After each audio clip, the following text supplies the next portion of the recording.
Nangangamba mga katutubong AITA sa Kapas Tarlac na mapaalis sila sakaling ituloy ang pagtatayo ng PAC Silica Tech Industrial Complex sa lugar. Live mula sa Bamban Tarlac, nangungunan sa balita si Mon Gualvez, exclusive. Mon, una sa lahat, may ideya ba ang mga katutubo na may itatayo pala dyang PAC Silica? Actually, Jiggy, aminado ang mga katutubong AITA sa Kapas Tarlac na wala silang kaide-ideya o nalalaman pa patungkol nga dito sa PAC Silica.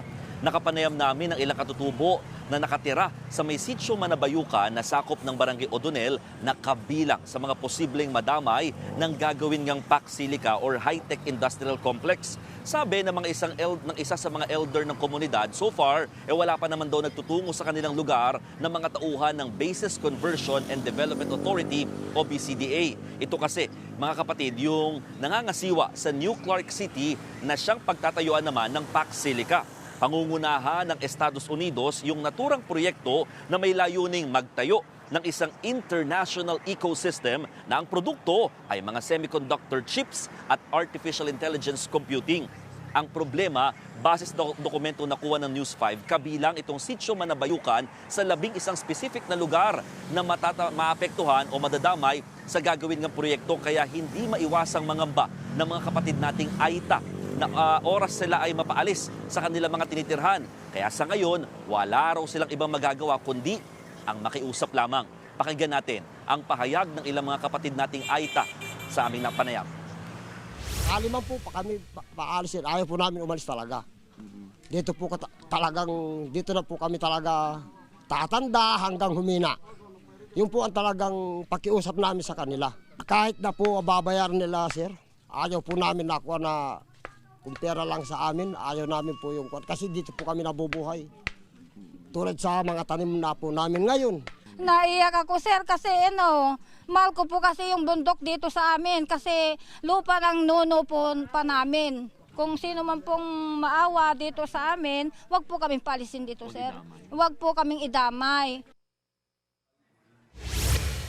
At Mon, yung kung hindi alam nitong mga katutubo, yung sitwasyon, ibig sabihin talagang BCDA lang yung nakapag-usap at masasabi natin na halos walang public consultation dahil technically hindi naman sila pwede talagang paalisin dyan dahil ancestral domain, yung kanilang mga tinitiran dyan. So kung sakaling ituloy na talaga ito, dahil may kasunduan na yung iba't ibang government, papaano mangyayari? Anong gagawin ng pamahalaan natin doon sa mga katutubo? Jiggy, kung LGU ang tatanungin, wala pa talaga silang plano in terms of kung saan i-relocate if ever man na mapaalis nga itong mga kapatid nating katutubo at yung iba pa mga residenteng maapektuhan dito sa PAC Silica. Yan ay lalo't hanggang sa ngayon, hindi pa nga rin doon nakikipag-ugnayan sa kanila ang BCDA. Kaya patuloy silang nananawagan ng dialogo at yung binabanggit mo nga rin na public consultation man lamang. Pero nauna na rin namang binanggit ng BCDA sa ilang mga pahayag na hindi sila magdadamay ng mga ancestral domain at handa rin naman daw silang magbigay ng tulong para sa mga maapektuhang mga magbubukid. Sa gitna naman ng nagpapatuloy na agam-agam ukol sa proyekto, sinabi ng Malacanang na pwede pa rin naman daw na baguhin yung ilang mga probisyon sa agreement ng PAC Silica para sa mga stakeholders. Kaya ipagbigay alam daw kaagad sa mga concerned agencies yung mga tanong at iba pang nakikitang problema tungkol sa programa para maayos kahit papano. Narito ang pahayag ni Palace Press Officer Yusek Claire Castro. Actually, kaya nga po ito ay inihahayag ng ating pamahalaan patungkol sa PAC Silica dahil kung sino man po yung ibang mayroong issue patungkol sa di umano magiging problema sa supply ng tubig, sa supply ng kuryente, lahat pong ito ay isinasaalang-alang ng pamahalaan. At Mon, kahapon, unang mong pinakita yung kalsada na ginagawa na, Ibig bang sabihin ito na talaga yung pagsisimula nung hub na ito? Well, sa ngayon, Jiggy, inaayos pa naman yung pinaka-framework agreement ng naturang proyekto na target pirmahan sa huling bahagi or quarter ng taon.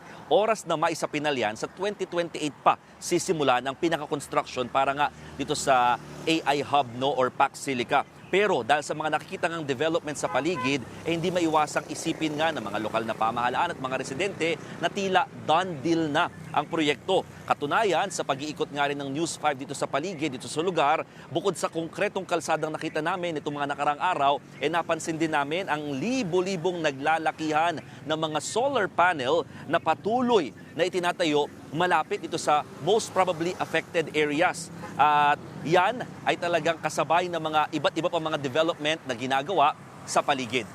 Yan muna ang latest. Balik sa iyo, Jiggy. Yan ang ulat ni Mon Gualvez live mula sa Bamban, Tarlac. Mga kapatid, Jiggy Manikad po. Pagdating sa mahalagang balita sa loob at labas ng bansa, dapat una sa lahat, mag-follow at mag-subscribe na sa social media pages ng News 5.